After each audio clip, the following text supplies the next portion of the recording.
Discuss what Philip Hammond's task today is. Debbie Abrahams for Labour is with me alongside Theresa Villiers for the Conservatives. A warm welcome to both of you. As Philip Hammond left number 11, Theresa Villiers, the journalists were calling out, is this a make and break budget for you? Make or break? It is, isn't it? It's a very important budget, all of them are.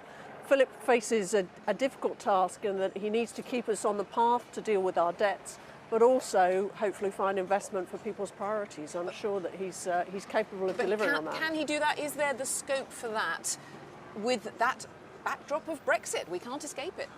Well, he has limited headroom in terms of money available, parliamentary majorities, but he has some headroom because of decisions he's taken over the last year as Chancellor, including adjustments to the fiscal rules to reflect where we are. So the emphasis we've already seen in the trails for budget in terms of investing in research, in technology, in computer science.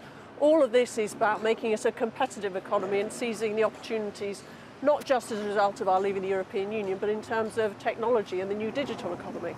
Right, we'll come back to some of this. What is Labour's role in all of this today? Because your party is still behind in terms of opinion polls on trust in the economy, isn't it? Well, I think first of all we should say that it's quite clear that austerity over the last 7 years has failed dismally, and it's not just me that's saying that in the Labour Party. It's the International Monetary Fund, it's Nobel economists such as Joseph Stiglitz, Paul Krugman and others who've said absolute failure, and people will know this. They but know people that also they know, need to know let me how finish, Jane, you would pay for what you would like to do. And I have here, Theresa, have you got yours? This is how we set out in the general election, how we would pay for our spending commitments, fully costed. People know from their experience that their living standards have gone down. Their wages aren't any more than they were in 2008. So what changes should Philip Hammond be making today, in your opinion? We have 5 priorities. First of all, around social security and universal credit. It's a programme there. Pause and fix it. We know that from Child Poverty Action Group, this is going to push 1 million more children into poverty as a result of the cuts. A house building programme. We just have to go to Westminster to see people sleeping rough. Rough sleeping has doubled in the last 7 years. 120,000 children living in temporary accommodation. This is unacceptable. Then we need to make sure that our public sector workers get a fair deal to stop the public sector pay cap, which we know again will stimulate the economy. Austerity does not work, Jane. How do you respond to much of that, Theresa Villiers? I mean, do you see an increase in rough sleepers?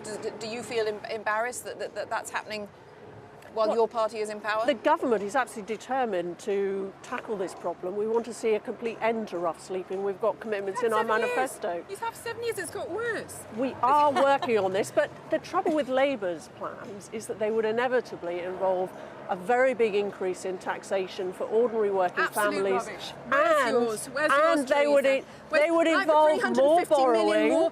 They would involve more borrowing, and that means leaving future generations to pay for our debts. We need a balanced approach which recognises that we still haven't cleared the deficit, but we need to deal with our debts at a pace which is consistent with doing everything we can to support the economy and continue to fund public services like the NHS as generously as we can. And quickly on a political point, if I may, not economics, on a political point, how vital is this performance for Philip Hammond himself at lunchtime, Theresa Villiers? Because I mean, you're not going to be best friends. You're on different sides in terms of the Brexit debate. Is this make or break for him, not just in that economic sense, but politically for his future? I would absolutely not say that I'm on a different side to the Chancellor. I work with him at the Department for Transport. I think he's supremely talented. Yes, there's pressure on him today. There always is on a Chancellor on Budget Day, and I wish him well for what I hope is going to be a very successful day. They haven't cleared the deficit. They promised in 2015, they promised in 2020. An absolute failure, economic failure from this government. Our NHS is absolutely in crisis. 30,000 additional deaths. Okay, according we must to the leave it British there. Medical Journal. We will discuss plenty after Philip Hammond has stood up at lunchtime. Thank you very much. Debbie Abrahams, Theresa Villiers, thank you very much.